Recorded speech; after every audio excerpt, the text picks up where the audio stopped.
حضرت ابراہیم علیہ السلام کو اللہ تعالیٰ نے کہا کہ ایک امت ہے، یہ یعنی ایک انڈیویجول ہے بظاہر، لیکن کام اتنا بڑا کیا ہے کہ جیسے ایک نیشن ہے۔ ابراہیم علیہ السلام بہت بڑی انسپریشن ہے۔ ایک مل کے صلوات بھیجیے گا محمد والے محمد، اللہم صلی علی محمد۔ سب سے پہلے تو جب وہ اپنے سوسائٹی میں دیکھیں کہ لوگ سورج کی پرستش کر رہے ہیں، چاند کی پرستش کر رہے ہیں، اس وقت سب کو چیلنج کرنا اور اس طریقے سے لوگوں کو مائل کرنا کہ یہ میرا رب ہے، قرآن میں ہے۔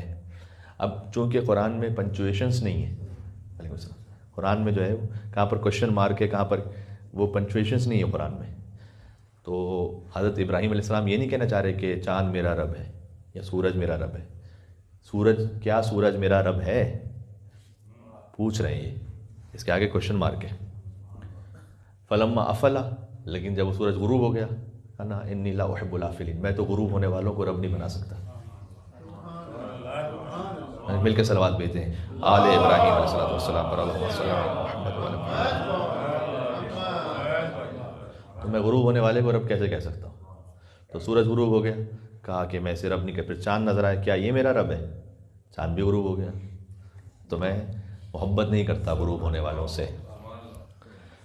اور پھر اس کے بعد انہوں نے چیلنج کیا کہ جب ساری بستی وہ اپنے اس قریے سے باہر گئی ہوئی ہے، تو انہوں نے سارے بتوں کو توڑ کر بڑے بت پر اس کلہاڑے کو لٹکا دیا۔ وہ بھی ایک تبلیغ کا طریقہ تھا، لیکن اس کے لیے جرأت چاہیے نا، اس خاطر ہے کہ ابراہیم ایک فرد نہیں ہے، ایک پورے نیشن ہے، وہ امت ہے، ملت ہے۔ قرآن میں اس کا ذکر ہے کہ لوگوں نے آ کر دیکھا، کہا کہ ایک جوان ہے جو یہاں پر ہے، اس نے لگتا ہے یہ کام کیا ہے۔ تو حضرت ابراہیم علیہ السلام نے کہا کہ اس بڑے بت سے پوچھ لو، اس کے اوپر یہ کلہاڑا موجود ہے، اس سے پوچھ لو۔ تو انہوں نے کہا کہ یہ تو نہ سنتا ہے نہ بات کرتا ہے، بس یہی سب سے بڑی تبلیغ تھی۔ اس کے بعد آگے کسی دلیل کی ضرورت ہی نہیں تھی، جو نہ تمہاری سن سکتا ہے نہ تمہیں جواب دے سکتا ہے، وہ کہاں سے لائق عبادت ہو گیا ہے۔ تو ابراہیم علیہ السلام کو نکال دیا گیا۔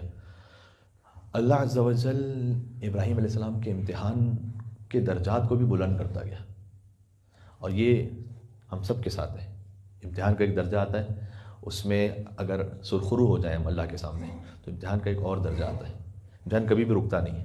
مولا علی علیہ السلام نے فرمایا ہے کہ یہ دعا نہ مانگو کہ اے اللہ میرا امتحان نہ لے، اس لیے کہ یہ دعا قبول ہی نہیں ہونے والی، ایسا ہو ہی نہیں سکتا۔ اس کی اگزامپل ایسی ہے کہ جیسے اگر انسان ایگزامینیشن ہال میں ہو کہ میرا ایگزام نہ ہو، تو بھئی آئے کیوں ہیں ہم؟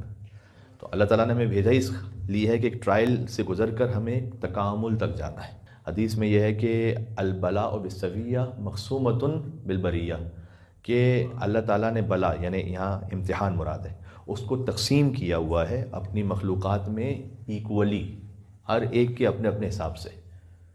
کسی کے پاس مال نہیں ہے، کسی کے پاس اولاد نہیں ہے، کسی کے پاس زوجہ بد اخلاق ہے، کسی کا شوہر بد اخلاق ہے، کسی کے باپ کا جلدی انتقال ہو گیا ہے، کسی کا ہمسائے ٹھیک نہیں ہے، کوئی جاب کے معاملے میں مشکل میں، یعنی دنیا میں کون سا ایسا انسان ہے کہ جس کے لیے کوئی بھی مشکل کو پریشانی نہیں ہو، ایسا کوئی بھی نہیں انسان۔